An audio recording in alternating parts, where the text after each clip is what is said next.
జిల్లా మేజిస్ట్రేట్గా ఉన్న సోనాలి మీటింగ్కు వెళ్లడానికి హడావిడిగా తన కారులో బయలుదేరి వెళుతోంది.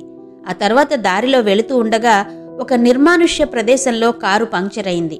కారు పంక్చర్ అయిన వెంటనే డ్రైవర్ మార్చడానికి డిక్కీ తెరుస్తాడు. కానీ అందులో స్టెఫనీ లేదు. ఆ తర్వాత సోనాలితో ఈ విషయం చెప్పాడు. దాంతో ఆమె చాలా కలత చెందుతుంది. వీలైనంత త్వరగా వెళ్లి ఆ పనేదో చెయ్యమని చెబుతుంది. అప్పుడు డ్రైవర్, మేడం, ఇక్కడ ఎలాంటి షాప్ లేదు అంటాడు. నాకు తెలిసి పంక్చర్ వేసే వ్యక్తి నెంబర్ ఉంది, ఫోన్ చేసి పిలిపిస్తాను, పంక్చర్ వేయిస్తాను అంటాడు. నాకు చాలా అర్జెంటు పని ఉంది, వెంటనే చేయించు అంటుంది సోనాలి. దాంతో వారు అక్కడికి వెళ్లి తమ కారు ట్రక్కును పంక్చర్ చేయిస్తారు. ఆ తర్వాత సోనాలి వీలైనంత త్వరగా ఫోన్ చేసి సమావేశానికి ఆలస్యంగా వస్తాను అని చెబుతుంది. ఆ డ్రైవర్ పంక్చర్ చేసే వ్యక్తిని పిలుస్తాడు. కంప్రెషర్, పంక్చర్ వస్తువులన్నిటినీ తన బైక్ పై తీసుకుని ఆ వ్యక్తి అక్కడికి వస్తాడు. నేను వచ్చి బైక్ను కారు వెనక పెట్టాను. అతను కారు పంక్చర్ చేయడం స్టార్ట్ చేస్తాడు. ఇక సోనాలి కారు లోపల కూర్చుంది. ఆమె అనుకోకుండా కారు సైడ్ మిర్రర్ వైపు చూస్తుంది. పంక్చర్ చేస్తున్న వ్యక్తిని చూడగానే ఆమె వెంటనే ఏడవడం ప్రారంభిస్తుంది. ఆమె గట్టిగా ఏడుస్తూ చేతి రుమాలతో కన్నీళ్లు తుడుచుకుంటోంది. ఇప్పుడు పంక్చర్ వేసి అతను వెళ్లి జాక్ తీసుకోవడానికి వెళ్లి డిక్కీ తెరిచాడు. అతను డిక్కీ తెరవడానికి వెళ్లిన వెంటనే ఆమెను చూసి షాక్ అవుతాడు. పంక్చర్ వేశాక డ్రైవర్ ఇంత అని అడుగుతాడు. నాకు డబ్బు వద్దు మేడం అని చెబుతాడు. ఎప్పుడైనా అవసరమైతే సహాయం చెయ్యండి, అది చాలు, ఎందుకంటే మీరు పెద్ద మనుషులు, నేను మీ నుండి డబ్బు తీసుకోలేను అని చెప్తాడు. కానీ సోనాలి ఊరుకోలేదు. కారులో నుంచి దిగి అతని చేతికి ఒక కవర్ ఇచ్చి, ఇంకా అవసరమైతే ఎప్పుడైనా నాకు కాల్ చేయొచ్చు అని చెబుతుంది. దానిపై నా నెంబర్ రాసి ఉంది అని చెప్పి వెళ్లిపోయింది. పంక్చర్ వేసిన వ్యక్తి ఆ కవరుతో తన ఇంటికి వెళ్లిపోతాడు. ఇక్కడ సోనాలి మనసు చాలా బాధపడుతూ ఉంటుంది. ఆమె కారులో కూర్చుని సమావేశానికి హాజరయ్యేందుకు వెళ్తుంది. ఇంతకీ ఆ కుర్రాడెవరు? ఆ కథేంటి? అది ఈరోజు ఈ వీడియోలో తెలుసుకుందాం. గద్వాలలోని ఉత్తర కాశీలో ఒక చిన్న గ్రామం ఉంది. అక్కడ గౌరవ్ అనే కుర్రాడున్నాడు. గౌరవ్తో పాటు తల్లిదండ్రులు, ఒక చెల్లెలు ఉన్నారు. వారు ఆ ఇంట్లో అందరూ సంతోషంగా నివసిస్తున్నారు. మెల్లమెల్లగా సమయం గడుస్తూ ఉంటుంది. ఒకరోజు బంధువుల పెళ్లికి వెళ్లాల్సి వచ్చింది.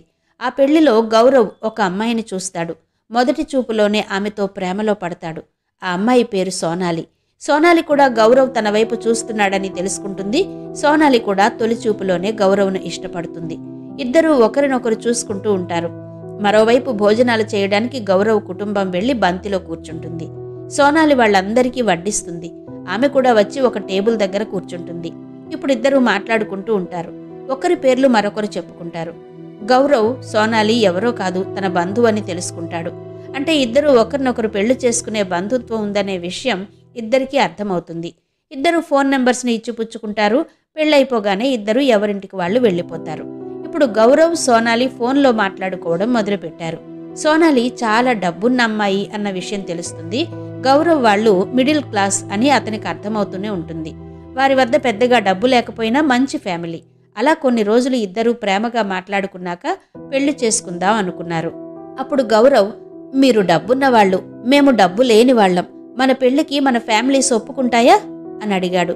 నువ్వు చెప్పింది కరెక్టే, నేను నిన్ను పెళ్లి చేసుకోవడానికి నా కుటుంబం ఎప్పటికీ ఒప్పుకోదు, కాబట్టే మనం పారిపోయి పెళ్లి చేసుకుందాం అనుకుంటారు. ఇది విన్న సోనాలి కూడా సరే అని చెప్పి పారిపోయి పెళ్లి చేసుకుందాం అనుకుంటుంది. పెళ్లి చేసేసుకుంటారు. ఆ తర్వాత ఈ విషయం గురించి అటు ఇటు పెద్దలకు తెలిసిపోతుంది. దాంతో మేమే దగ్గరుండి పెళ్లి చేస్తాం, తిరిగి ఇంటికి రండి అని చెప్పి ఇంటికి రప్పిస్తారు వాళ్ళిద్దరిని. అలా రెండు కుటుంబాలు మాట్లాడుకుని వాళ్ల పెళ్లి వైభవంగా చేస్తారు. పెళ్లైన తర్వాత గౌరవ్, సోనాలి ఒక ఇంట్లో సంతోషంగా జీవిస్తున్నారు. సోనాలి బాగా చదువుకున్న అమ్మాయి, ఇంకా పై చదువులు చదువుకుంటాను అని చెబుతుంది. అప్పుడు పెద్ద జాబ్ వస్తుంది, దాంతో ఇంకా సంతోషంగా ఉండొచ్చు అంటుంది. అప్పుడు గౌరవ్, ఇది చాలా మంచి విషయం, కానీ మీరు చదవడానికి టైం సరిపోతుంది, మరి ఇంట్లో విషయాలు ఎప్పుడు పట్టించుకునేది అని అడుగుతాడు. పర్లేదు, అన్నీ నేను మేనేజ్ చేసుకుంటాను అంటుంది సోనాలి. దానికి గౌరవ్ సరే అంటాడు. సోనాలి చదువుకుంటూ ఇంటిని చూసుకుంటూ ఉంటుంది. గౌరవ్ కుటుంబ సభ్యులు ఆమెను ఆపలేదు. కాలం నెమ్మదిగా గడిచిపోతుంది. కాలం గడుస్తున్న కొద్దీ సోనాలిలో అహంకారం మొదలవుతుంది. ఆ ఇల్లు తనకు నచ్చకుండా పోతుంది. గౌరవ్ లోపాలను వెతుకుతూ ఉంటుంది. ఆమె దాని గురించి తన తల్లికి కాల్ చేసి చెబుతుంది. ఆమె తల్లి అవన్నీ వింటుంది. ఇక ఇక్కడ సోనాలి గౌరవ్తో గొడవ పడుతూ ఉంటుంది. దాంతో వాళ్ళ అత్త కూడా ఆమెకు నచ్చ చెప్పడానికి చూస్తుంది. డబ్బున్న అమ్మాయి అయితే సరే, కానీ ఇక్కడ నీకు లోటు లేకుండా చూసుకుని చదివిస్తూ ఉన్నాం, అయినా మాలో నీకు లోపాలు కనిపిస్తున్నాయి ఎందుకు అని అడిగింది ఆ తల్లి. అలా సోనాలి, గౌరవ్ మధ్యన గొడవలతో 2 ఏళ్లు గడిచిపోయాయి. అప్పుడు ఒకరోజు వాళ్ల మధ్య చిన్న గొడవ జరిగింది. దాన్ని అడ్డం పెట్టుకుని సోనాలి తన పుట్టింటికి వెళ్ళిపోతుంది. పుట్టింటికి వెళ్లి అక్కడి నుంచి విడాకుల కేసు పెడుతుంది. అలా ఫైనల్గా వారిద్దరూ విడాకులు తీసుకున్నారు. విడాకుల తర్వాత సోనాలి తన పుట్టింట్లో ఉండడం మొదలుపెట్టింది. అక్కడ కూడా సోనాలి చదువుకుంటోంది. చివరికి అన్ని పరీక్షల్లో పాస్ అయి జిల్లా మేజిస్ట్రేట్ అవుతుంది. ఇక్కడ గౌరవ్ ఫ్యామిలీ పరిస్థితి దిగజారిపోయింది. క్రమక్రమంగా ఒకరి తర్వాత మరొకరికి కష్టాలు మొదలయ్యాయి. ఆ ఇబ్బందుల కారణంగా వారు సాగు చేసుకుంటున్న భూములన్నీ అమ్మేసుకున్నారు. దాంతో పని వెతుక్కుంటూ తిరుగుతున్నాడు. అప్పుడు అతనికి ఒక స్నేహితుడు ఒక ఐడియా ఇచ్చాడు. పంక్చర్ షాపు ఎందుకు తెరవకూడదు? నువ్వు అందులో మంచి ఆదాయం వస్తుంది. దానికి పెద్దగా ఖర్చు కాదు. మనం హార్డ్ వర్క్ చేస్తే చాలు అంటాడు. అలా చిన్న దుకాణం తెరిచాడు గౌరవ్. తన స్నేహితుడితో కలిసి బైక్ పంక్చర్ వేయడానికి అవసరమైన వస్తువులన్నీ అమర్చుకున్నాడు. అలా కష్టపడి డబ్బులు సంపాదించడం నేర్చుకున్నాడు. అలా ఎక్కడ ఏ సమస్య వచ్చినా మొబైల్ లొకేషన్ షేర్ చేయగానే వెళ్లి పంక్చర్ వేసి వచ్చేలా ఏర్పాటు చేసుకున్నాడు. అలా ఈరోజు సోనాలిని చూడడం జరుగుతుంది. అయితే సోనాలి తన కార్కి పంక్చర్ వేశాక డబ్బులు ఇస్తే గౌరవ్ తీసుకోడు. దాంతో సోనాలి ఒక కవర్ని అతని చేతిలో పెట్టి వెళ్లిపోతుంది. గౌరవ్కి గతంలో తనకు సోనాలితో జరిగిన పెళ్లి, విడాకుల విషయాలన్నీ గుర్తొస్తాయి. ఇక సోనాలి ఇచ్చిన కవర్ తీసుకుని ఇంటికి వెళ్లి తెరిచి చూశాడు. అందులో 5,000 రూపాయలుంటాయి. బయట సోనాలి ఫోన్ నెంబర్ ఉంది. ఆ తర్వాత అతను ఫోన్ నుండి సోనాలికి కాల్ చేస్తాడు. ఆ తర్వాత ఇద్దరూ మాట్లాడుకుంటారు. మొదట్లో వారిద్దరి బాగోగులు ఒకరికొకరు తెలుసుకుంటారు. ఆ తర్వాత సోనాలి గౌరవ్ని ఈ పని చేయడానికి కారణమేంటి అని అడుగుతుంది. దాని గురించి తెలుసుకోవాలంటే నన్ను కలువు అన్నాడు గౌరవ్. అలా ఆ రాత్రంతా ఇద్దరూ 2 గంటల పాటు మాట్లాడుకుని పడుకుంటారు. మరుసటి రోజు ఉదయం గౌరవ్కు సోనాలి నుండి కాల్ వస్తుంది. అవును, మీరు కలవాలని అడుగుతున్నారు కాబట్టి మీరు ఏ రోజున కలుస్తారో నాకు చెప్పండి. మీరు ఇలా ఎందుకయ్యారో, అసలు ఏమైందో తెలుసుకోవాలనుకుంటున్నాను అని చెప్పింది సోనాలి. అయితే నువ్వు కలవాలనుకుంటే మా ఇంటికి రావాలి అన్నాడు గౌరవ్. నేను ప్రస్తుతం జిల్లా మేజిస్ట్రేట్ని. అలా ఇంటికి వస్తే అందరూ ఏమైనా అనుకుంటారు కాబట్టి మీరు వచ్చి నన్ను తీసుకెళ్ళండి. నేను నా ముఖాన్ని దాచుకుని ఎవరికీ తెలియకుండా వస్తాను అని ఎక్కడికి రావాలో ఆ ప్లేస్ చెప్పింది సోనాలి. ఓకే సోనాలి, నేను వస్తున్నాను. మీరు వీలైనంత త్వరగా రెడీ అవ్వండి అని బైక్ వేసుకుని సోనాలి చెప్పిన ప్లేస్కి వెళ్ళి వెయిట్ చేస్తూ ఉన్నాడు గౌరవ్. కాసేపటికి సోనాలి వచ్చి బైక్ పై కూర్చుంది. సోనాలిని అతను ఒక పార్కులోకి తీసుకెళ్లి అక్కడ కూర్చుంటారు. ఇద్దరూ ఒకరితో ఒకరు మాట్లాడుకోవడం ప్రారంభిస్తారు. గౌరవ్, ఇప్పుడు చెప్పండి, మీరు పంక్చర్ వేసే పని ఎప్పటి నుంచి మొదలు పెట్టారు అని అడిగింది. మా కుటుంబం మొత్తాన్ని నాశనం చేసే సంఘటన ఒకటి జరిగింది. ఇంటి ఆర్థిక పరిస్థితి అధ్వాన్నంగా మారింది. దాంతో అక్కడ ఉన్న భూమిని అమ్మేశాము. ఆ తర్వాత ఆర్థిక పరిస్థితితో చాలా బలహీనపడ్డాం. ఇల్లు గడవడం కూడా కష్టమైంది. అలా కూర్చోవడం వల్ల లాభం ఏమీ లేదని తెలుసుకుని ఏదో ఒక పని చేయాలని భావించి నా స్నేహితుడి సహాయంతో ఈ పని ప్రారంభించాను అని చెప్పాడు గౌరవ్. ఈ పని ఇప్పుడు బాగా నడుస్తోంది. మా కుటుంబం బాగా బతుకుతుంది అని చెప్పాడు. సోనాలి, మీరు పెళ్లి చేసుకున్నారా అని అడిగాడు గౌరవ్.